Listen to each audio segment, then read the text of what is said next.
Ladies and gentlemen, our speakers for today's session, Foreign Policy at 2047. Our first speaker, I would like to call Mr. Yuvraj to felicitate Dr. Vijay Chauthaiwale who is the in charge Department of Foreign Affairs, Bharatiya Janata Party, since November 2014. In this role, he is coordinating with Indian diaspora worldwide through BJP's global outreach platform, Overseas Friends of BJP, OFBJP. A round of applause, please, gentlemen, ladies. Thank you.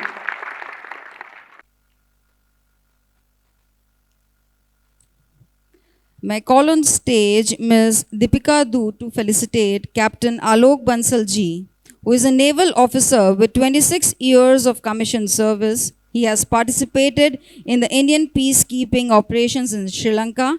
He has commanded 2 warships and has been a directing staff at Defence Service Staff College, Wellington.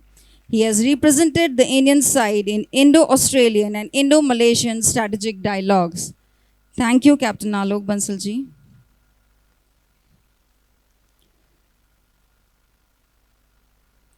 May I call on stage Dr. Kinjal Desai ji, please, to felicitate Ms. Priyanka Dev Jain.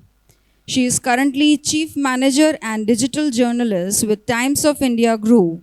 And ladies and gentlemen, Ms. Priyanka Dev Jain would be moderating our session, Foreign Policy at 2047. Thank you, ma'am.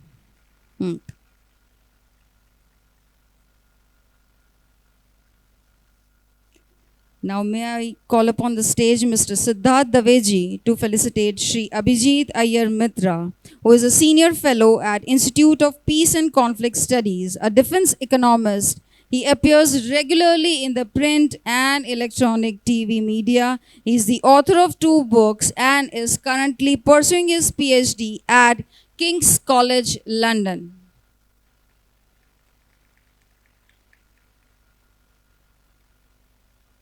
Thank you, guys. We would start the session now. Thank you.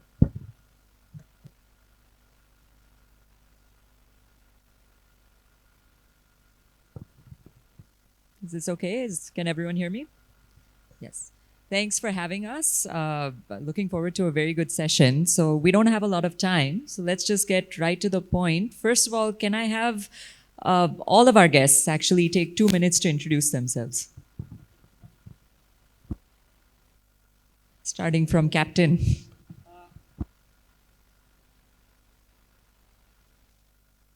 Yeah, I'm audible. I'm Captain Alok Bansal, presently Director, India Foundation. I've been a naval officer for over 32 years. I have a PhD in International Relations from Jawaharlal Nehru University. I have taught in Jamia Millia Islamia, have been a member of a large number of Track 2 dialogues, have been in numerous think tanks for over 18 years, including IDSA, Center for Land Warfare Studies, National Maritime Foundation, Jammu Kashmir Study Center, South Asian Institute for Strategic Affairs. International relations is what interests me, and I've written a few books, especially on Pakistan, Sri Lanka, and neighborhood generally, Himalayan region and maritime affairs. Thank you.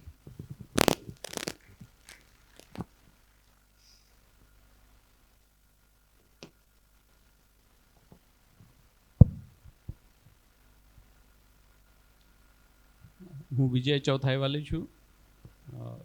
18 વર્ષ સુધી ગુજરાતમાં હતો. અહીંયા અમદાવાદ સ્થિત Torrent ફાર્માસ્યુટિકલ્સમાં હું R&Dમાં vice president કરીને કામ કર્યા પછી 2014માં જોબ છોડીને બીજેપીમાં જોઈન થયો અને ત્યારથી ભાજપાના વિદેશ વિભાગના હું પ્રભારી તરીકે કામ કરું છું. આ રોલમાં હું ઇન્ડિયન ડાયસ્પોરા જે છે એની જોડે સતત સંબંધમાં રાખું છું અને એમની જોડે ઇન્ટરેક્ટ કરું છું અને ભારતીય જનતા પાર્ટીના જે કોઈ એક્સટર્નલ આઉટરીચ હોય આઉટસાઇડ ઇન્ડિયા એનું પણ હું સંયોજન કરું છું. ધન્યવાદ.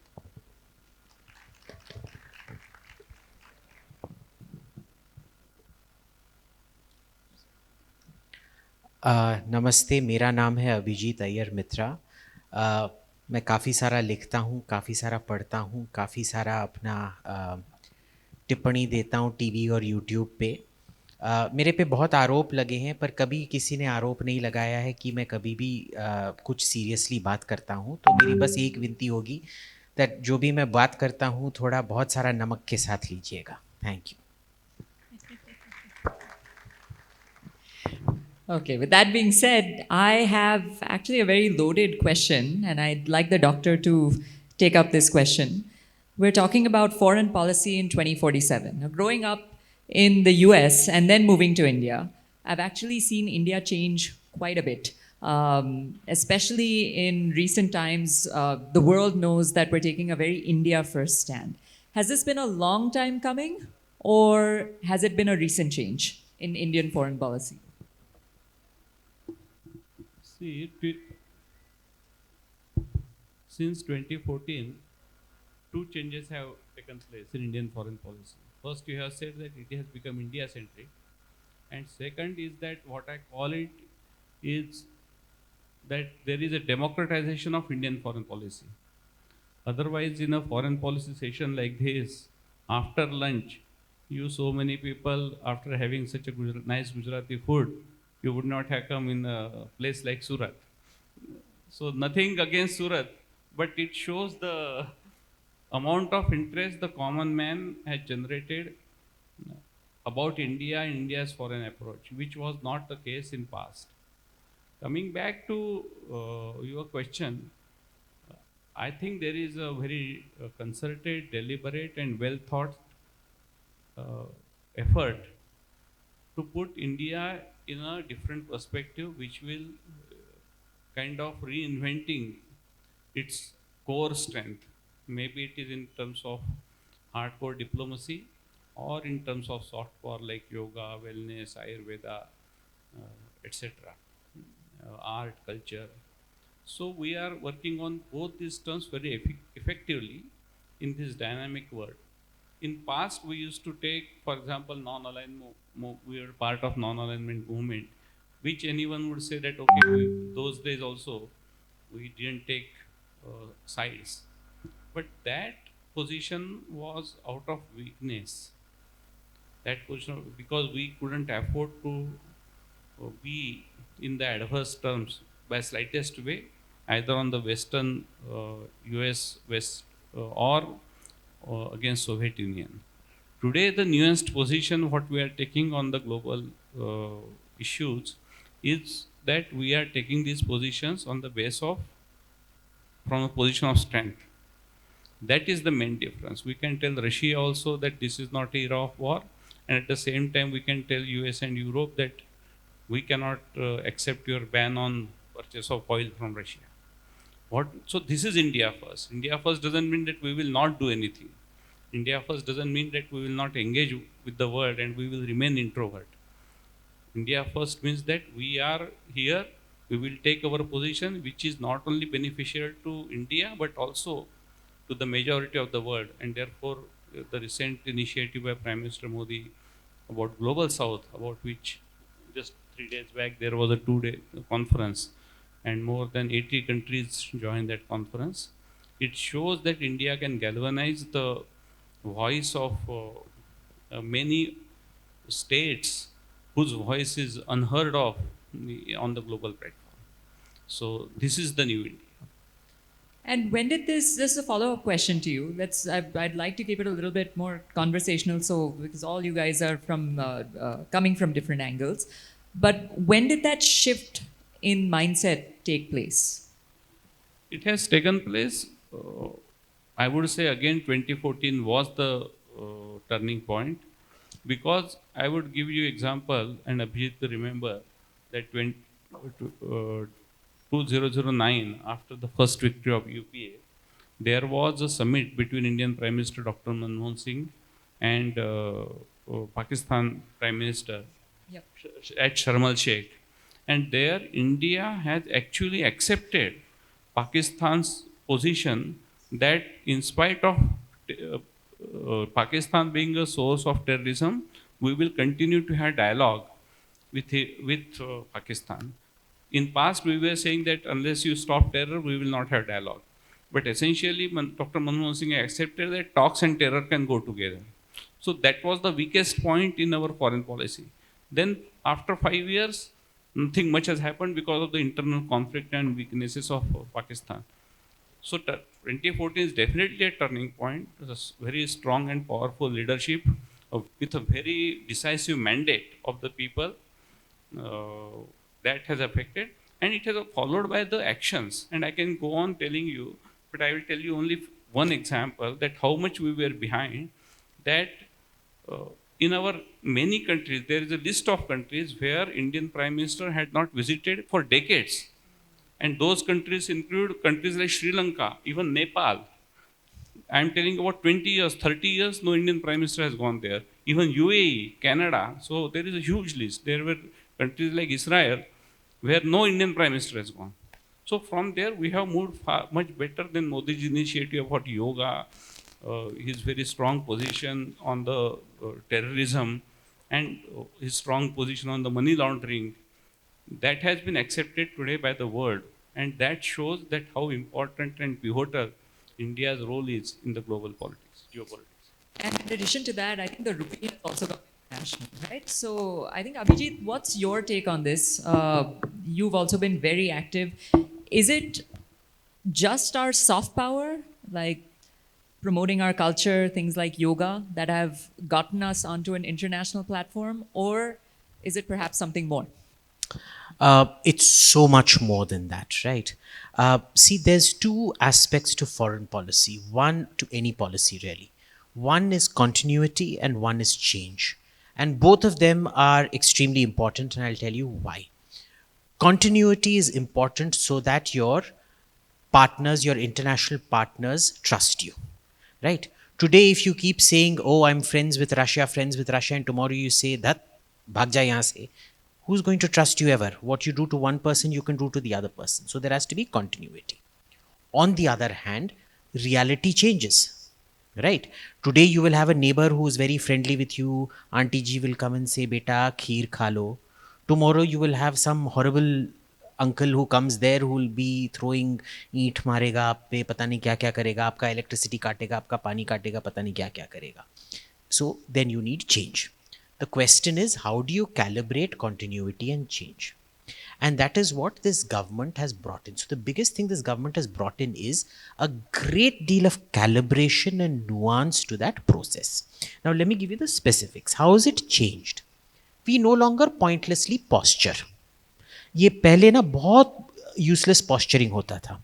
जब ये सॉरी हिंदी चलेगा ना, हिंदी अंग्रेजी, हाँ हाँ, तो जो पॉस्चरिंग को हिंदी में क्या कहते हैं पता नहीं. हाँ एनीवे, वो आप थोड़ा गूगल ट्रांसलेट कर लीजिए. जब गुजराल जी प्रधानमंत्री थे, किसी को पता नहीं था कि प्रधानमंत्री हैं या विदेश मंत्री हैं, क्या हैं, किसी को कुछ नहीं पता. खुद अपने आप को जब चाहते थे डिमोट कर देते थे, जब अपने अपग्रेड कर देते थे. जब हांगकांग वापस ब्रिटेन से चाइना को दिया गया, 2 इनविटेशन आए थे उस सेरेमनी के, एक ब्रिटेन की ओर से, एक चाइना की ओर से. अच्छा बंदा क्या करता है, दोनों को बोलता है, यानी कि आपको दुल्हे के साइड से भी आया है, दुल्हन से साइड से भी आया है. अगर आप उस शादी में जा रहे हो, आप क्या ये बोलेंगे कि भाई दुल्हा का इनविटेशन, हाँ भाई साहब हम आपके घर में आएंगे, दुल्हन को बोलेंगे ए चल फुट यहाँ से? नहीं ना. तमीज़ की भी बात होती है. But you go look at Gujral's interview from that time. He says, we rejected the British invitation. We only responded to the Chinese invitation. So this kind of pointless posturing has gone out. Second, there is no pointless vitriol. फालतू में लोगों को international फोरा पे गाली देना. आप जाके कृष्णा मेनन जी के स्पीच पढ़िए जो यूएन में बकबक करते थे. पता नहीं क्या क्या दिल में जो अनशंट आती थी, बकबक करते थे. उनका लोग पूछते थे कि आप भाई हिंदुस्तान के विदेश मंत्री हैं या रूस के विदेश मंत्री हैं. जब उनको इंस्ट्रक्शन दिया गया था 56 में, जब रूस ने हंगरी पे हमला किया था, उनको इंस्ट्रक्शन दिया गया था कि रूस को कंडेम करो. उसने बोला नेहरू जी मैंने सुना नहीं, और उन्होंने उसके बदले में अमेरिका को पता नहीं क्या क्या बहुत ही क्रूर शब्द वो इस्तेमाल करते थे यूएन जनरल असेंबली में, ये किया। तो आप देखेंगे हमारा एक ट्रेडिशन भी था कि हम ऐसे ही लैंग्वेज का प्रयोग करते रहते थे। In fact right up to 2011 2012, just before 2011, in fact till 2008 9 10, we had a representative at the UN Security Council who was from the Communist Party of India, who pointlessly used to go around antagonizing people. Okay, till Hardeep Puri came, who is now our Minister for Urban Development, and he had to set everything right. Of course, that time he was still a diplomat. So there is no more of this happening anymore. You look at the way Jaishankar has handled anything. He will only put the blame back on Europe when we are accused of something. फालतू में कोई जाके public meeting में वो Europe ने ये किया, America ने ये किया, ये सब नहीं करते हैं हम आजकल। तीसरा क्या चेंज हुआ है कि हम टैंजिबल्स पे फोकस करते हैं। भाई ये मैं तुमको दूंगा, तुम उसके बदले में मेरे को ये दोगे। ये फालतू में ये खुशी क्या होता है, ये दिल में होता है या असली में होता है, ये फिलोसॉफिकल क्वेश्चंस हम नहीं करते हैं आजकल अपने फॉरेन पॉलिसी में। चौथा ये बात है कि एकदम डिसाइसिव है। आप देखिए कैसे बांग्लादेश के साथ and a willingness to take hard decisions. That swapping of enclaves that happened was a very hard decision to take. It took a great amount of leadership to take, and it was taken, right? Next, engagement. जैसे विजय sir ने बोला था अभी, 120 देशों के साथ उसके पहले जो 10 साल थे उसमें एक विजिट नहीं हुआ था, और बड़े बड़े देशों के साथ, मिस्र के साथ, मिस्र के प्रेसिडेंट इतने गुस्से में थे कि उस टाइम मोहम्मद मुर्सी नाम के प्रेसिडेंट थे, वो स्टैंड अलोन ट्रिप पे आए। उन्होंने बोला मैं पाकिस्तान नहीं जाऊंगा, मैं हिंदुस्तान जाऊंगा, फिर भी हमने किसी को नहीं भेजा रिटर्न विजिट पे। So there was engagement that happened, और लोग समझते नहीं है कि आप ही देख लीजिए, अगर आपके घर में अगर कोई आएगा, बड़ा आदमी आपके घर पे आएगा, आपकी भी ये एक बनती है कि आप भी जाके आप खुद जाके उनके घर पे जाओ। ये नहीं कि अपने छोटे बच्चे को या अपने घर में जो काम करती हैं उनको भेजो उधर, नहीं ना। तो ये भी एक होता है। And finally is the pride in our culture, which was sorely lacking in previous thing. There was this almost shame of being Indian, ठीक है। And there was this identification कि बीइंग इंडियन हैज एवरीथिंग। पिछले 5000 साल तो हिंदुस्तान कुछ था ही नहीं, बस पिछले 70 साल में कांग्रेस के नीचे हिंदुस्तान पैदा हुआ है, ठीक है ना। तो ये सब चेंज हुआ है। सॉरी, बस 2 more minutes. अब what has remained the same? One is, you can call it India first, I will call it non-aligned still, because non-alignment is a good idea, but it was very, very badly mismanaged in the past. This time it is managed, like I said, calibrated very, very well. Second, our goal remains the same. हमारा हमेशा 70 साल से एक ही गोल रहा है कि चीन और रूस को एक साथ एकजुट नहीं होने देना चाहिए, ठीक है। पहले हम अलग किस्म से करते थे, फिर हम फेल हो गए, अब हम दूसरे किस्म से कर रहे हैं, and we are succeeding at it. तीसरा, जो पॉलिसी है, पहले हम बहुत वीक होते थे, गरीब होते थे, वो पॉलिसी को हिंडर करता था, क्योंकि एक पॉलिसी का इंटरसेक्शनैलिटी होता है। पॉलिसी कभी एक डब्बे में अलग से, जैसे इधर जो पानी है इसके अंदर पॉलिसी नहीं बनता है, पूरे एनवायरनमेंट का इम्पैक्ट होता है उस पॉलिसी पर। Today there are other paths. So for example, some states not functioning, some departments not functioning, which may affect policy. So there are still some hindrances on policy that are there. Maybe we can explore it when we're having a chat or during the Q&A. Thank you. Actually, you said one thing that was very interesting, which was that pride is a very important part of foreign policy, right? So when I think of pride as a person, as an Indian actually growing up overseas and coming here, I was always proud to be Indian. But at the same time, there wasn't that confidence of India being better than America, right? For some reason, that just was never there. You know, when we were on the playground, my classmates used to tell me, ki, oh, India is a land of snake charmers, and, you know, and I wouldn't know what to say, right? That has completely changed, right? Now, if someone says that, you'll probably stand up to them without a problem. one of the first things I did when I moved to India in 2018 was watched Uri. And I was so proud of it, actually. Everyone in the theater could relate to it. And I went with a war veteran. He had fought 3 wars. So he was crying during the movie. And do you feel, Captain, that this question goes to you, that in terms of strategy, in terms of security, in terms of defense, is the solution just putting more money into the army, into armed forces? Is the solution something more? What has changed that has made India so confident to stand up for itself? Should I speak in English or Hindi? That's one clarification I wanted. I think Hindi. I'm hearing Hindi in the corner. पहली चीज तो ये है कि मेरा ये मानना है कि किसी भी राष्ट्र की विदेश नीति और रक्षा नीति उस राष्ट्र की नीति होती है। राजनीतिक दलों का आना जाना, नेतृत्व का परिवर्तन उसको शेप देता है, पर विदेश नीति राष्ट्र की होती है, रक्षा नीति एक राष्ट्र की होती है।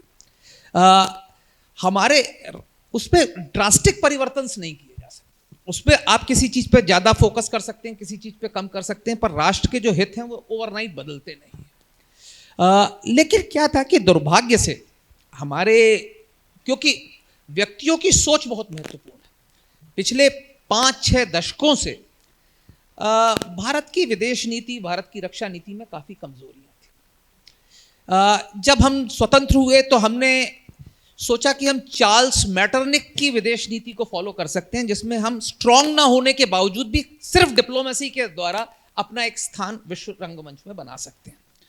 वो कुछ समय तक चला भी, 10-12 साल चला। उसके बाद 62 का युद्ध हुआ और जिसने हमको धरातल पर लाके खड़ा कर दिया। हमें अपनी असली वक्त पता चल गई और उसके बाद हमें पता चला कि आप खोखले चीजों के ऊपर खड़े होकर जो है विदेश नीति नहीं कर सकते। और रक्षा की जो कमजोरियां थी, क्योंकि स्वतंत्रता के बाद हमारे नेतृत्व को यह लगता था कि शायद रक्षा सेवाओं की जरूरत ही नहीं, काफी इग्नोरेंस था हमारे यहाँ और उसका हमने 62 में असर देखा। और उसके बाद एक ऐसी स्थिति आई कि भारत इस कदर दूसरों के ऊपर आश्रित हो गया कि हम अपने राष्ट्र हित में भी कई कदम नहीं उठा पाए। अगर आप देखें 62 से लेकर 80 तक अगर आप देखें काफी हद तक, तो हम जम्मू कश्मीर के मसले पर भी हमारा जो सरकारी जो बयान था, जो हमने नेगोशिएशंस किए, उसमें हम कई बार ऐसी स्थिति में आए जहां पे कि हमने जो विदेशी आधिपत्य में भूमि है उसके लिए हमने कुछ भी कोशिश नहीं की। यहाँ तक कि 61 के युद्ध में 71 के युद्ध में इतनी बड़ी विजय के बावजूद हमने पाकिस्तान के ऊपर कुछ इम्पोजिशन नहीं किया। लेकिन जैसे जैसे हमारी अर्थव्यवस्था सुधरने लगी और लोगों के अंदर इन युद्धों के बाद ये वो आई, सूझबूझ आई कि भारत की सुरक्षा नीति को महत्व देना है, आज भारत एक सशक्त शक्ति के रूप में उभरा है। और इसके लिए प्रधानमंत्री और जो मौजूदा सरकार है उसकी जितनी बढ़ाई की जाए वो कम होगी। और उसके साथ ही साथ एक बहुत बड़ी चीज़ है कि अगर आपको भारत जैसे बड़े राष्ट्र को, जो दुनिया का सबसे बड़ा पॉपुलस कंट्री होगा, हमें दुनिया में एक महाशक्ति के रूप में उभरना है। लेकिन अगर आपको महाशक्ति के रूप में उभरना है तो उसके लिए न सिर्फ आपके पास शक्ति होनी चाहिए, आपके आस पड़ोस में जो आपके संबंध है वो बहुत अच्छे होने चाहिए। अब जैसा कि विजय जी ने बोला, 20-20, 25-25 साल तक हमारे अपने पड़ोसियों से संबंध अच्छे नहीं थे। एक स्थिति ऐसी आ गई थी कि सार्क के अंदर भारत और भूटान एक तरफ होते थे और बाकी सारे भारत से ही लड़ रहे होते थे। उसके बाद एक स्थिति ऐसी आ गई कि पाकिस्तान बिल्कुल अकेला था। सार्क समिट क्यों नहीं हो पाई? क्योंकि पाकिस्तान जाने के लिए तैयार नहीं थे देश, और भारत ने नहीं पहल ली। भारत के जो सारे समर्थक राष्ट्र थे, चाहे बांग्लादेश और श्रीलंका हो, सब आपकी बात कर रहे थे। तो अगर भारत को बढ़ना है, जब हम 2047 की बात करते हैं और आगे की बात करते हैं, तो एक बहुत बड़ी आवश्यकता है कि we should get rid of these pin pricks which keep us tied down to the subcontinent. For too long have our neighbors, some of them have managed to tie us down to the subcontinent. We have to get away it. We have to talk of Akhand Bharat. Akhand Bharat need not be Akhand Bharat. It could be South Asian Union. It could be anything. But we have to get our neighborhood along with us. Once they are with us, then we can play a greater role on the global arena. वैश्व के रंगमंच पर अगर हमें अपना पूरा दायित्व निभाना है तो उसके लिए अभी पहले हमें अपने पड़ोस को अपने साथ लेना पड़ेगा। और उसके लिए जिस तरीके से हमारी अर्थव्यवस्था, सुरक्षा व्यवस्था आगे सुदृढ़ होती चली जा रही है, इस पोजीशन ऑफ स्ट्रेंथ से जब हम बात करते हैं तो आज दुनिया सुनता है। और आज जो भारत की जो स्थिति है वैश्विक रंगमंच में, कि यहाँ तक कि हमारे विरोधी तक बोल रहे हैं कि भाई हाँ, अभी कल परसों अगर आपने पढ़ा हो, एक एयर मार्शल शहजाद ने पाकिस्तान के एक आर्टिकल लिखा है, सिखा है कि ट्रिब्यून में, उसमें बोला है कि भाई ये देखो मोदी क्या कर रहे हैं, मैं पाकिस्तानी होके पाकिस्तान के लोग तो हम नहीं चाहेंगे, लेकिन जो वो अपने देश के लिए कर रहा है उसको तो आपको मानना पड़ेगा ना, कि उसने विश्व में कहां पहुंचा दिया है। तो ये जो चीजें हैं, जो एम्यूलेशन आ रहा है, now this emulation we should harp up and we should try and get all these neighborhood states to come on to our bandwagon. May not be in geographical or de jure state, but de facto they should become part of an Akhand Bharat. That is what is required. Thank you for that. Doctor, I think let's look at the other side of it. Now we're talking about the year 2047. What is lacking in India's foreign policy? What do we need to work on in the next 20 so years that we can really achieve to be one of the most powerful countries in the world? Truly so. No policy is stagnant, and therefore it is called as a foreign policy and not foreign philosophy, because philosophy is retained and followed for thousands of years. So it is always an evolving process, and many of the times it is also required to be fine-tuned based on the current situation. For example, 2 years back, no one has thought that there will be Russia-Ukraine war, and therefore we were dealing with Russia in a different way. I myself have gone to Moscow 2.5 years ago, but now the situation is changed.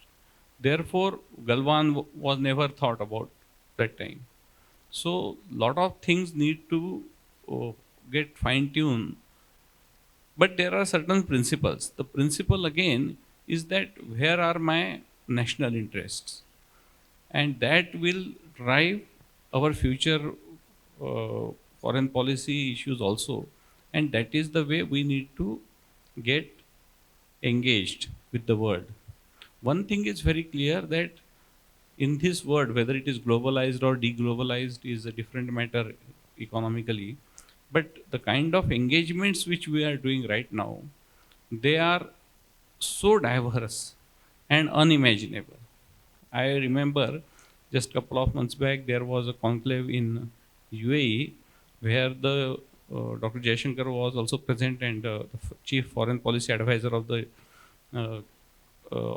king of UAE was also present.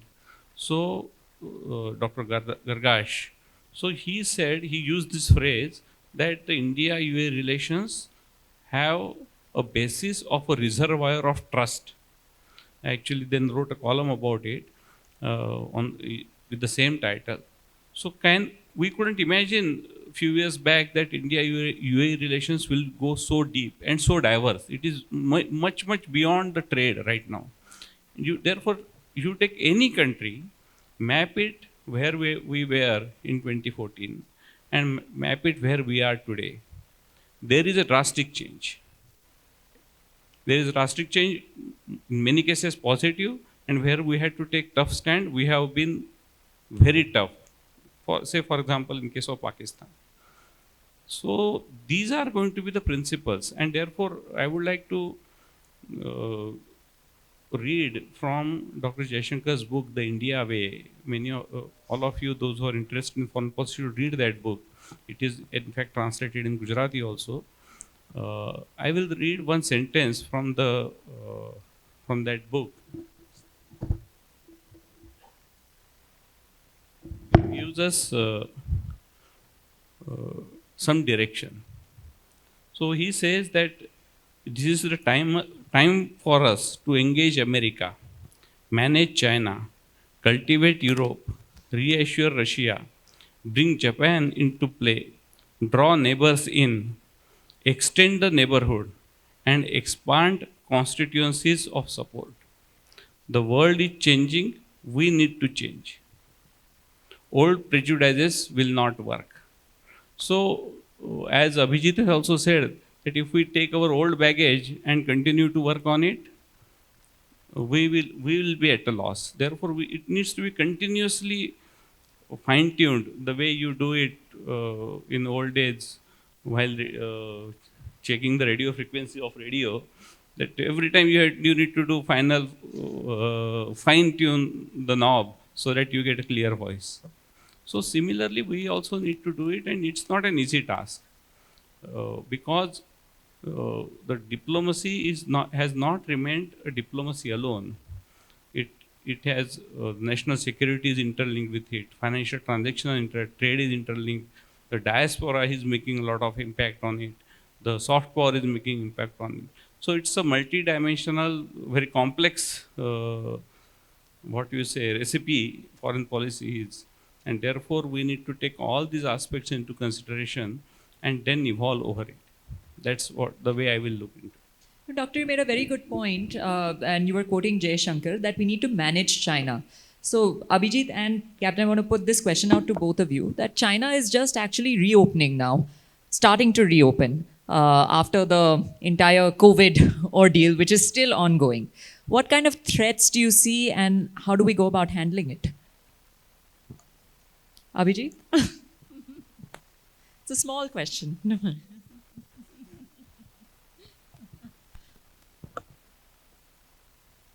So she's asked me a PhD thesis, but I'm going to try to keep it to just an answer. China's threat comes at so many levels. Like Vijay ji said, policy isn't just, but ये बड़ा देश है, भयानक देश है, हमारे पे आ रहा है. भयानक क्यों है? पहले तो उनका इंडस्ट्री और इकोनॉमी हमसे कई गुना बड़ा है, और जैसे यूक्रेन में आपको दिखाई दे रहा है, it is not the will power तो सबका होता है, पर इंडस्ट्रियल सप्लाई चेन कितना आप झेल सकते हैं, आप कितना सप्लाई कर सकते हैं, ये बहुत इम्पॉर्टेंट है. तो उनका इंडस्ट्री हमसे कई गुना ज़्यादा है, तो ये पहला थ्रेट है.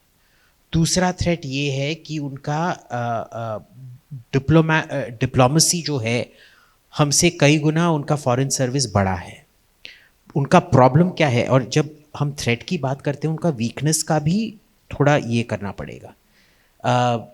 बीजिंग में कोई भी चाइनीज़ फॉरेन मिनिस्ट्री को सीरियसली नहीं लेता है.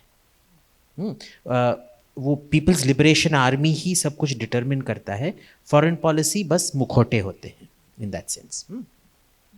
तीसरा क्या है कि उनमें एक दृढ़ निश्चय है. वो बोलते हैं कि हम अपने देश को डेवलप करेंगे, जैसे देंग शाओपिंग ने बोला. और डिक्टेटरशिप होने का ये फ़ायदा होता है ना. उधर तो आप तियाननमेन स्क्वायर मैसेकर कर सकते हैं, हिंदुस्तान में ये सब नहीं चलता है, ठीक है ना. तो देयर आर, ये उनका स्ट्रेंथ है. इसमें वीकनेस भी क्या है मैं बताता हूँ कि जब तक ये शी जिनपिंग आए थे, तब तक एक डिक्टेटरशिप में जितना खुलेआम बातचीत हो सकता है वो होता था, पर जब से शी जिनपिंग आए हैं तब से वो बंद हो गया है. और देखिए, खुलेआम बातचीत का एक फ़ायदा होता है, वो एक किस्म के जो एवैक्स कहते हैं ना, एयरबोर्न अर्ली वार्निंग सिस्टम, उसकी तरह आपको डिफ़िकल्टी सब कुछ दूर से देखने का एक अवसर मिलता है. जब आप ओपन डिस्कशन को बंद कर देते हैं, वो बहुत बुरी तरह से वो अफेक्ट हो जाता है, आपका पैरालैक्स एरर आ जाता है. तो ये अब चाइना में बहुत चल रहा है. जैसे कि ये वन बेल्ट वन रोड, आज पता नहीं क्या नया नाम दे रखा है, उसका नाम हर 2 साल चेंज होते रहता है. हाँ, आजकल BRI है, कल CRI हो जाएगा, ट्राई, सब कुछ हो जाएगा. उसका क्या है कि अब तक हम जितने बार भी बीजिंग गए हैं, हमने चीनियों से पूछा है, भाई हमको एक कॉस्ट बेनिफिट एनालिसिस दिखा दो. तुम इन्वेस्ट कर रहे हो, इसका रिटर्न ऑन इन्वेस्टमेंट क्या होगा. जैसे श्रीलंका में क्या हुआ, आपने देखा, इतना इन्वेस्टमेंट हुआ, रिटर्न ऑन इन्वेस्टमेंट क्या है. पहले दिनों में जब ब्रिटेन फ्रांस पूरे दुनिया पे ये करते थे, जब कोई डिफ़ॉल्ट होता था वो आके इन्वेड करके एनेक्स कर देते थे. आजकल तो वो हो नहीं सकता. आपने देखा था 10-15 साल पहले अर्जेंटीना डिफ़ॉल्ट किया. अर्जेंटीना का कोई कुछ बिगाड़ पाया क्या? कोई बिगाड़ नहीं पाया. तो आजकल जाके ये सब नहीं होता है. तो हम बार बार उनसे पूछे जा रहे हैं कि भाई ग्वादर में कर रहे हो, उर्मारा में कर रहे हो, कंबोडिया में कर रहे हो, थाईलैंड में कर रहे हो, कुछ तो कॉस्ट बेनिफिट दिखा दो ताकि हमको पता चले कुछ नहीं उनके पास। तो बट अगर आपको कोई पैसा दे रहा है, सोच लीजिए ड्रग्स करने के लिए पैसा दे रहा है, आप उससे पैसे लोगे या नहीं लोगे?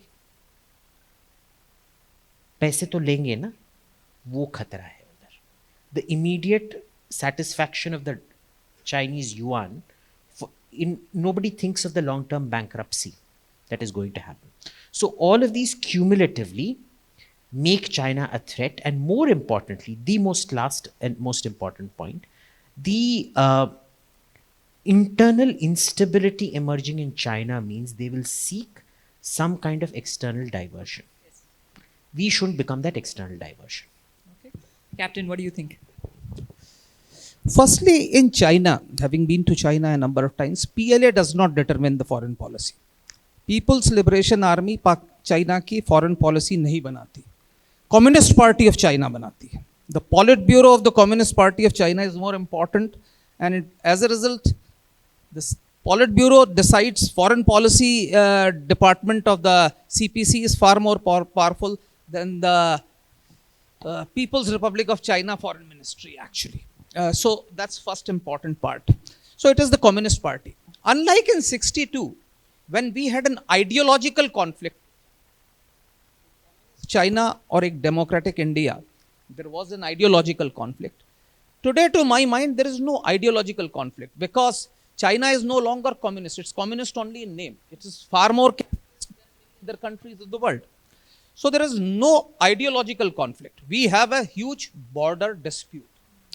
The third thing which we need to understand is कि एक आम चीनी व्यक्ति से अगर आप पूछोगे कि 62 में युद्ध हुआ था तो बोलेगा कब, किससे, उसको नहीं मालूम। और ये मैं एक आम आदमी की नहीं बात कर रहा, मैं एक विश्वविद्यालय में अगर आप जाके 80% लोगों से पूछोगे तो उनको ये नहीं मालूम कि भारत और चीन के बीच में सन 62 में युद्ध हुआ था। एक आम चीनी व्यक्ति के अंदर भारत के प्रति कोई अवधारणा नहीं है। तीसरी चीज, अगर आप शंघाई और बीजिंग से बाहर जाएं तो आप देखेंगे कि भारत के प्रति आज भी सांस्कृतिक रूप से श्रद्धा है। जैसे पूज्य स्वामी जी ने इनॉग्रल सेशन में कहा कि भारत की सॉफ्ट पावर की बात करो, आज भी चीन के इंटीरियर्स में अगर आप चले जाएं तो लोग भारत को एक स्पिरिचुअल पावर की तरह देखते हैं। आप हिंटरलैंड में चले जाएं, बोल दें अगर आपको योग आता है तो लोग आपके पैर छूने के लिए तैयार हैं। मैं कुनमिंग में गया, वहां कम से कम 100 योगा इंस्टीट्यूट चल रहे थे। Yoga with Chinese characteristic, yoga with this, yoga with that, yoga with that. I was coming in a flight from Kunming, half the flight was full of Chinese who were going to Haridwar. I took a Communist Party of China delegation to Bodh Gaya. Despite being their avowed atheists, once they reached Mahabodhi temple, they were all meditating under the Bodhi tree. So there is huge soft power vis-a-vis China. I went to Kunming, my driver, who didn't understand a single word of English, was playing a song from Three Idiots. So please understand, we have not harnessed our soft power vis-a-vis China. I don't know how many of you attended World Cultural Festival which Sri Sri Ravi Shankar had organized on the banks of Yamuna. You had hundreds of Chinese dancing to Sri Sri's tune, flying Chinese flag on the.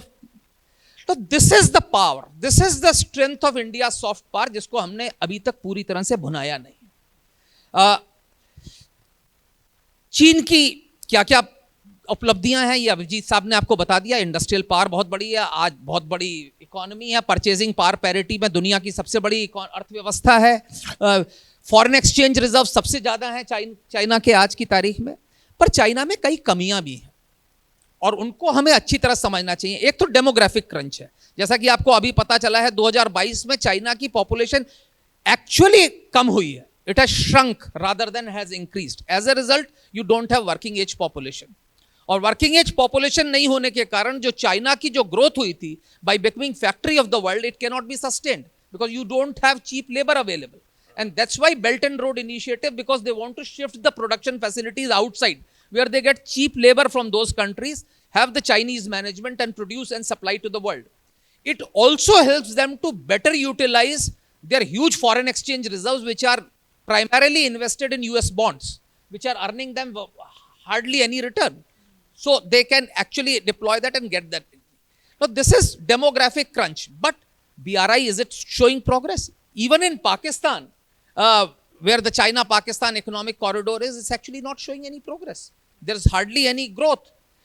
The second important factor which you need to understand, and this is very important when dealing with China, see, communism was a religion by itself for a very long period of time. For 7 decades, Chinese were brought up on the staple diet of communism. Religion was destroyed. Mahayana Buddhism, which was the mainstay of Chinese society, was destroyed gradually. The Sangha, क्योंकि बुद्ध धर्म के 3 pillars होते हैं, धर्मम शरणम गच्छामि, संगम शरणम गच्छामि, धर्म and buddham sharanam. Sangha was destroyed. The organization was destroyed. But आज क्या हो गया है कि आज साम्यवाद या communism is no longer an ideology which is, its failure has been proved. A Chinese youth does not believe in communism as a religion. And as a result, the youth are seeking spiritual solace. Or Buddhism, chunki it's been destroyed, now they are shifting either towards Catholicism or towards Vajrayana Buddhism of the Tibetan order, which still has its organization existing. And that is where you can see that our art of living, Isha Yoga, or even they have, I don't know, you saw Falun Gong was banned in China. What is Falun Gong? If you see, most of the practices of Falun Gong are actually yogic practices. So, this soft power needs to be harnessed. And there is no doubt that from 2014, for some time, we had one of the best relations with China for some years. In fact, it was after 6 decades that Xi Jinping was on Sabarmati's bank and having a public reception for himself. Unfortunately, we have had a drawback from there. We have had a fallout, and that is because China is again going back to autocratism. In between, Deng Xiaoping had bought out an institutional system where power was being shared. 10 years Jiang Zemin, 10 years Hu Jintao. But now Xi Jinping is back to dictator for life, Mao's era. And the moment he goes, you will see a lot of turbulences in China. A lot of people say Chinese plan long term. I don't think so. They always plan long term. Of late, they have been planning long term. But otherwise, at one stage, Mao said, take a great leap forward. 35 lakh log mare. He said, let 100 flowers bloom. And then there was a cultural revolution, जहां पे कि आधे तो communist party के लोगों को मार दिया गया. चीन के राष्ट्रपति थे लियो शाओची, उनको उनके घर में घुस के मारा गया. तो चाइना में भी टर्बुलेंसेस होते हैं. और जब ऑटोक्रेटिक रिजीम, ज्यादा ऑटोक्रेसी बढ़ती है, जब तानाशाही और निरंकुश शासन आगे बढ़ेगा, तो आप देखेंगे इस तरीके के कैटाक्लिस्मिक चेंजेस चाइना में भी आएंगे. And you have to wait. और फाइनल जो मैं बात ये कहना चाहता हूं कि भारत की सशस्त्र सेनाएं आज पूरी तरह से सक्षम है चीन को जवाब देने के लिए. चीन भले ही बड़ी अर्थव्यवस्था हो, हमारी सशस्त्र सेनाएं पूरी तरह से सक्षम है. और मैं आपको ये एक 32 साल फौज में रहने के कारण बता सकता हूं, मैं आपको लिख के दे सकता हूं कि आज हम सक्षम हैं. चीन की एक और कमजोरी है जो सशस्त्र सेनाओं के क्षेत्र में, वो ये है कि चीन की जो इकोनॉमी है, जो अर्थव्यवस्था है, वो एक्सटर्नल ट्रेड पर डिपेंडेंट है, on import and export. And a large chunk of this trade passes through Indian Ocean region. और आज भी भारतीय नौसेना इंडियन ओशन रीजन में चीन के कॉमर्स को इंटरडिक्ट करने में सक्षम है. चीन ये बात जानता है, ये उसकी एक कमजोरी है कि उसकी समुद्री क्षेत्र में उसकी एक कमजोरी है, और इस बात को अच्छी तरह से समझना चाहिए. तो ये कहना कि हम चीन से डर जाएं या, लेकिन हाँ, जो आज रूस यूक्रेन युद्ध हो रहा है और उसके कारण जिस तरीके से रूस और चीन पास में आ रहे हैं, ये हमारे लिए खतरे की बात है. जैसा कि अभिजीत जी ने कहा, यह हमारे लिए बहुत आवश्यक है कि रूस और चीन एक साथ ना हो जाए, क्योंकि कई बार लोग बोलते हैं कि democracies versus autocracies and all those things, we talk Quad versus Russia China. That should not be. We should not be part of a polarized world where we are on the front line and others are at the backyard, unlike in the past. Thank you. Thank you. Now, I think, round of applause. That was a great answer. I think we'll do a last question for the entire panel. So I'd like each of you to answer it. But I see a lot of students out here, and I think we spoke about a lot of things. And I think all three of you are great role models in terms of both academics, career, and what you guys have achieved. Any advice that you have for all of our students and young people out there who perhaps are interested in foreign policy? What can they start doing? What can they start reading? I know, Doctor, you recommended a book a little bit ago, a while ago. But what are some practical ways that our youth can become involved? I would suggest that start reading foreign media. I am not specifically saying read and not watch, because there are very few channels and they are all 30 seconds bite wale hai, CNN वगैरह. But read foreign media. I am sure University Library must be getting some of them. Whether you like their analysis or not, whether you agree with or is a different question, but read. Also read some good books, both written by Indian authors as well as written by foreign authors. That will give you a world view. Unless you have that world view and the complexity of it, we will tend to make a very simplistic opinion about anything. And the picture is never complete white or complete black, as you have seen two different opinions about China here itself. And if I express myself about China, you will find a third angle. So again, I am saying that foreign policy is the culmination of a very complex intermediate, and you need to understand at least some of them, if not all.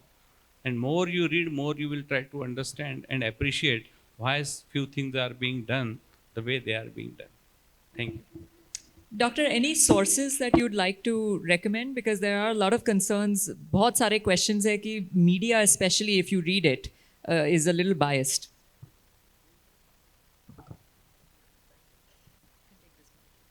They may be biased, but you don't worry about the opinion. But at least such opinion exists which influences world. That itself is an awakening. Any media you'd like to suggest that they can read? I Or think they some should subscribe of to? the journals, I don't know if they are a little expensive, but for example, if you read Economist for that matter, or the foreign policy journal, they are really give a very different, very wide perspective. Captain, what would you advise our youth? See, firstly, for any youngster, I would say that in social sciences, there are no perfect solutions. Unlike pure sciences, there are no perfect solutions. So what an individual says is his or her opinion based on his or her logic. So listen to everyone, read everything, but take it with a pinch of salt. That's his or her opinion. You have to find your truth. You have to find your opinion. You have to make your opinion. And I totally agree with Dr. Vijay that you need to read foreign media. You need to see how others perceive. We have a viewpoint. But unless, of course, we know the other's viewpoint, we cannot form an opinion. So for a youngster, I will say read as much as you can as far as international media is concerned. And if you really want to pursue foreign policy, then also specialize in a particular region. So maybe while you read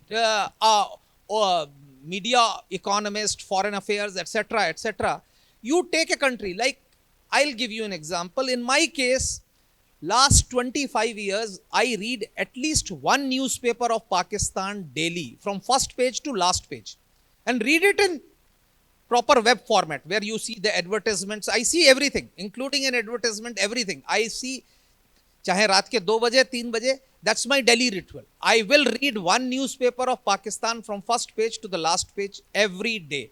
So they are biased. But over a period, you know the index error. What is the biases? What are the biases? You will start framing your opinion.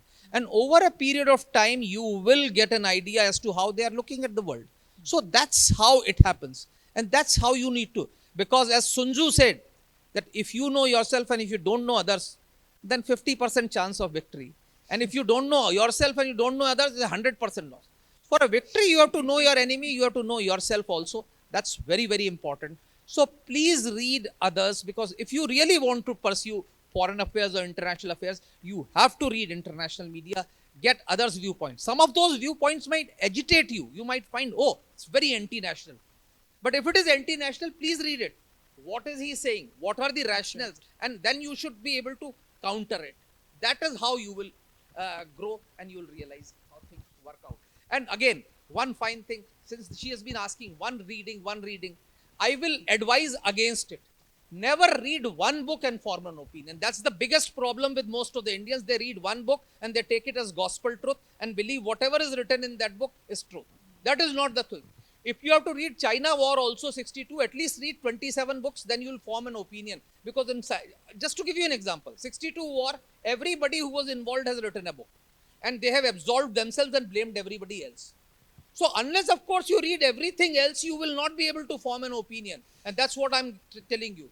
So please, if you are reading a book on a subject, try and read as many books as have been written on that subject. Then you will be able to form an independent opinion, which is independent. And that's very important. You cannot get carried away by somebody else's opinion, somebody else's. You are all intelligent people. You have to form your opinion. And for that, you have to read, read, and read. There's no shortcut. So I won't ask you to give just one recommendation. I'll ask you to give 27 recommendations to the audience. Abhijit, what's your advice to youth?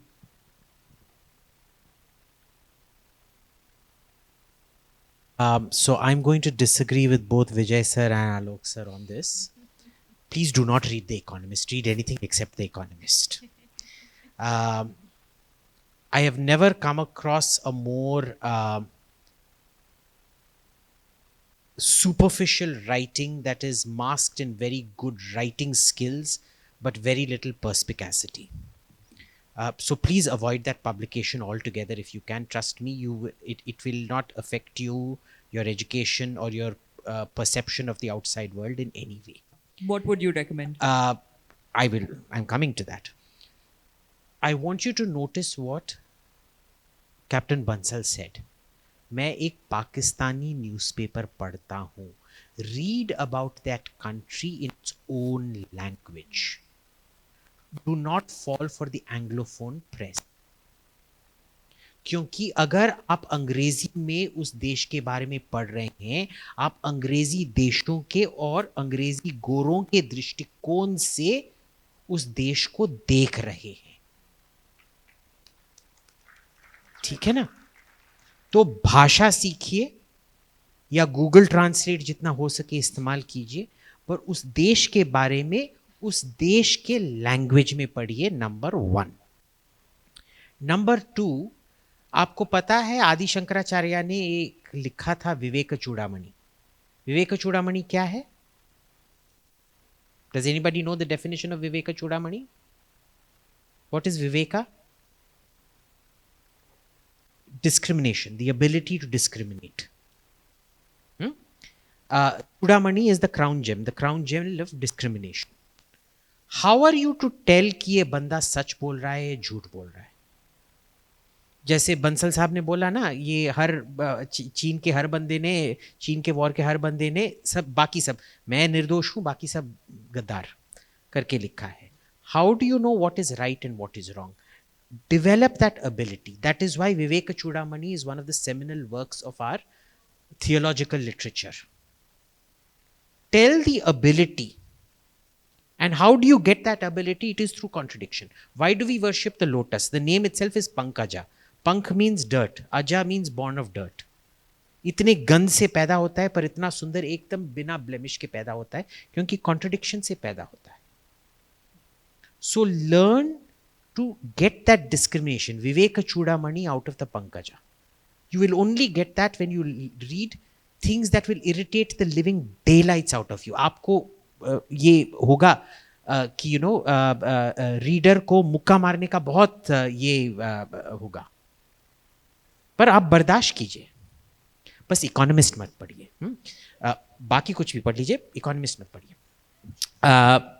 तीसरा most important thing जो इस देश में होता नहीं है, ये थोड़ा एक्सपेंसिव है पर जर्नल या मैगजीन के सब्सक्रिप्शन से ज़्यादा मैं एक बोलूँगा. देखिए, जब फॉरेन ट्रैवल करते हैं नेसेसरी नहीं है कि आप बिजनेस क्लास पे चलिए. बहुत सारे स्टूडेंट्स के लिए आजकल बजट टूर्स आए हैं. हमेशा प्राइमरी रिसर्च कीजिए, क्योंकि जब आप उस देश के बारे में उसी लैंग्वेज में पढ़ रहे हैं फिर भी वो किसी का दृष्टिकोण है. ठीक है, it is more authentic than an Englishman दृष्टिकोण. आप खुद जाके अपने आंख से देखिए और फॉरेन जाना, यूरोप जाके, लंदन में टावर ऑफ लंदन, न्यूयॉर्क जाके स्टैच्यू ऑफ लिबर्टी, उससे आपको कोई विद्या नहीं मिलने वाला है। आप नॉर्थ कोरिया जाइए, उज्बेकिस्तान जाइए, आपको $1,200 में पूरा 7-10 दिन का पैकेज मिल जाएगा। जाइए, प्राइमरी रिसर्च कीजिए। ये secondary research, I do not keep, there is some value to it, but that is only 30% of the value. 70% value primary research में है। Please travel. 10 days of travel is worth more than 1 year of education. Go to these offbeat countries that you want to know about, specialize about, and go travel, talk to the people, engage with the people. Do not do this 5-star tourism. Live in a local hostel की तरह। आपको बहुत सारे tours, trips ऐसे मिलेंगे। Do that. Do that. You will be exposed to lots of weird cultural things, but do it. Thank you. So now I think we just have a few minutes left, so I'd like to open it up for questions from the audience. Nice. Is there somebody to give them the mic? ऐसे I think you want to just get up and ask the question. Yes. आपका नाम? And where are you from? What are you studying? Okay, what's your question? Be that even in India that this should be the case. I am going to separate your question into two parts. First is, we need to debate if a deep state even exists. I would disagree with the existence of a deep state. What I'd say is there are a lot of people incentivized in common goals who work independently but ultimately towards the same goal. It happens subconsciously. ऐसे नहीं है कि वो मोगैम्बिक की तरह कोई बंदा बैठा है जो determines all of this. It can be very confusing even there, and even within the same deep, what you call deep state. I have personally seen vicious disagreements break up. जैसे आप अभी देख रहे हैं कि अगर डीप स्टेट की policy determine करता तो जो बाइडेन अगला इलेक्शन भी जीत जाते, उनका ये क्लासिफाइड डॉक्यूमेंट्स मिलना किसने लीक किया? क्लियरली इंटरनली कोई लीक हुआ है, तो ऐसे भी हो जाता है। दूसरा जो आपने बात किया कि थिंक टैंक्स का जो रोल होना चाहिए, वो ये रोल होना चाहिए कि सब स्पेशलाइजेशन गवर्नमेंट में नहीं हो सकता। वो स्पेशलाइजेशन अलग अलग जगह पे मिलता है, और जहां मिलता है उसको लेके इनकॉर्पोरेट करना चाहिए पॉलिसी में। बिल्कुल। So does that answer your question? Next question. Front row, front and center. Your name, please, and your question. My name is Esther Dhanraj, and my question is for Dr. Vijay. Dr. Vijay, as a citizen of the US, I live between India and US, mostly in India because my work is here. So there's a lot of awakening in the Hindu diaspora in the United States. And at the same time, there are so many people that are still unaware of what happens here in India. So is there a way, or the better way to put it would be, is anything happening to actually unify those people and bring them to a level of awareness as to what is going on here? And how, this is the second question, a related question, how if is there a way at all for US citizens residing in India, US citizens of Indian origin residing in India, to help the department that you are in to actually hasten the process of bringing them to an awareness? And this is not just, I think, in the US, this is multiple countries that this is happening. See, let us first understand a couple of facts before I answer this question. Indian diaspora is very big, very influential, very prosperous in many countries. At the same time, they are extremely fragmented. You will not believe this, but you must all be have seen this Howdy Modi in Houston. So that time we tried to catalog the Indian organizations, community organizations in the Houston and nearby area. So there are more than 1,000 Indian organizations in Houston alone. So I always say jokingly that if there are 2 Indians abroad, there will be 4 organizations. First, each one of them will form one, then they will come together to form third, and 3 organizations will come to form a federation of organizations. And this is the more or less the reality. So to bring them together is a very humongous task because each one's interests are different, likings are different, geographical distances different. But what has happened in last 7-8 years that Prime Minister Modi has worked as a magnet to the diaspora, and therefore the diaspora could come over and above these differences and their regional organizations to come as a new identity of people of Indian origin, and a great success goes there. But that is just a beginning. That is not an end, because Indians are still mostly the introvert community abroad. They are not as extrovert and getting involved in the local politics, local policy making, etc. Now there is a definitely awakening, and you can see some of these activities in the just green shoots at a few places. But still, we have a long way to go as compared to other countries, especially, for example, in US, the Jew community numerically is much smaller than Indian community, but their influence is disproportionately high because they work as in unison. Third is that all these activities require enormous amount of money, and our people are not yet able to contribute that kind of money. I have attended in New York one fundraising dinner for the Israeli veterans in a 5-star hotel, and in one dinner they have collected the commitments of more than 20 million US dollars. So this is the kind of money we are talking about. So this is the third part. So these are some of the inhibitions, but we have a natural advantage in these countries because of our stature, because outside communities also look at Indian diaspora with great respect, and that is our advantage, and we should build upon it. I can go on telling about it, we can discuss it separately, but I guess these are some weaknesses and strengths of Indian community, and we should overcome some of the weaknesses, then there is a great potential.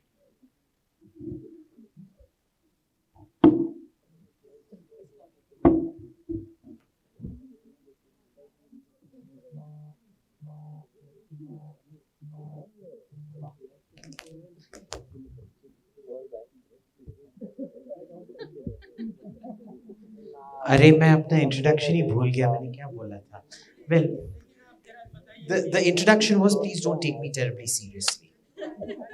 We have eminent speakers. Googling itself would give you all the details. So we have very bright and eminent speakers among us.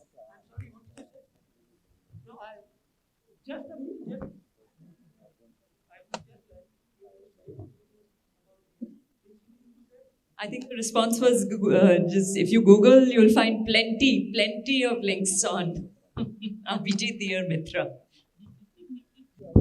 Yeah, so my name is Anmol, and my question is for Abhijit sir. So the first question is that we see research papers and studies coming out of universities in US, UK, abroad. Most of the universities there are not most of the university, but some specific seats or chairs are funded by Indian industrialists and the businessmen, right? And then they come back and publish research that is building a narrative against India, right? So what is it that Indian establishment or Indian foreign policy establishment doing to counter that narrative, or building its own narrative, or you could say our own view or our own perspective? How can we check that? And if I may, can I just ask a second question? Go ahead. Yeah. So we talked about the cultural awakening and the pride with regards to us being Indians and everything, right? So our foreign policy and everything, we've been focusing on Morgenthau or Western thinkers, all of them. Is it possible, or do we have enough literature, ancient literature like Kautilya, Chanakya? Are we going to focus more on that? Like China, it is a wider. It is known that they tend to follow their own thinkers, right? So, is it possible for India to do that? Do we have enough literature in that area? You can take on both or one that you like. I'll answer both. Just quick answers. The first step has already been taken, which is allowing foreign universities into India. Because see, that gives you, it's a two-way leverage. They get to make money in India, but then they also have to behave themselves, right? So that is the first step that is done. That is a very smart move. Of course, the second move would be that those universities that do not come to India, where students go abroad. You start up a metric called the Hinduphobia metric, make it an official metric, where because of the actions of professors and things, that Hindu students might feel uncomfortable or threatened or use woke language against them. No harm in doing that. Rate them as that, and then jack up prices and say they have to pay this much per student, etc., etc. There are lots of ways of doing this. So that answers question one. Second, see, Western literature has come about at a time where the nature of the nation state itself has changed. So it's much bigger and more complex. What you look at Kautilya's Arthashastra is a set of first principles that are still applicable. For the details, you still look to the West. The point is, don't cut and paste and apply it. ठीक है ना? Cut and paste करके apply करोगे, काम नहीं करेगा. It's like Western cooking or Western art. Western art looks very great in the Vatican. पर वही तुम वो sculpture ले आके अगर Tanjore Temple में लगाओगे, you'll be like, भाई ये synthesis क्या है? It is like wearing a Kanchipuram sari with a skirt. Who does that? So, and not matching. So it is wo bhi hai. So there is all of that. So there is a place for Western literature. There is a place for Indian literature. They are not substitutes for each other. They are complementary to each other. I think that's all our time. Time is up. But if they want to ask any one last, Abhijit, you take the question then. Hi Abhijit. This is a question to you. Talking about foreign policy, where do you think India stands in terms of lobbying in the US government and elsewhere? Now, we all know that Pakistan, even though it's in the pits, it is very big, it is very strong in lobbying, and even China has penetrated the US government like anything. And so, where do you think India stands in terms of lobbying and getting the policies that are in our favor? So, see, lobbying requires you to first have very good intelligence, right? And Pakistan, they use all kinds of overhand and underhand methods. Pakistan is a society without checks and balances. So, you can get away with doing a lot of underhand stuff, which, you can't get away with a society like India. Second, our foreign service is way too small. It needs to be expanded to 4 or 5 times its current size, which has not happened. And see, it's not an individual solution. There is midlife training of bureaucrats of diplomats that has to happen every 3-4 years, which is not done. The input itself, if you look at it, the caliber of international relations that happens is not very high. What's taught in our universities and things like that. So all of that needs to be fixed, and therefore our lobbying efforts are not as good as they are. And Pakistan beats us hollow in it, because remember, a Pakistani diplomat has nobody to account for back home. Koi CAG military ko kuch nahi bolega. I mean, if he values his life, kuch nahi bolega. If he does not value his life, there's no accounting for courage. So we have not yet gotten there, either in terms of collation or in terms of use and abuse of that power. There has to be room for abuse of that power also. Which we shouldn't get into in a public forum. But anyway, does that answer your question? Yeah. So I think that's all that we have for time. There were a bunch of other questions. I can still see hands up actually, but I think they'll have to come to you guys separately. Can we have a huge round of applause? Captain Alok Bansal, Dr. Vijay Chautewale, and Abhijit Dear Mitra. बहुत अच्छा लगता है जब audience से इतने रुचिकर प्रश्न आते हैं. सो आई एम श्योर ये सेशन बहुत ही महत्वपूर्ण रहा है, सबके लिए ज्ञानवर्धक रहा है. हमारे ज्ञाताओं का बहुत बहुत धन्यवाद. एंड आई एम श्योर जब नेक्स्ट ईयर हम इसको और आगे बढ़ाएंगे तो आपकी जो क्वेस्ट है, जो प्रश्नों की इतनी ज़्यादा जो आपको तलब है, तो वो अवश्य पूरी होगी. Thank you so much all the speakers and the moderator for this wonderful session. धन्यवाद.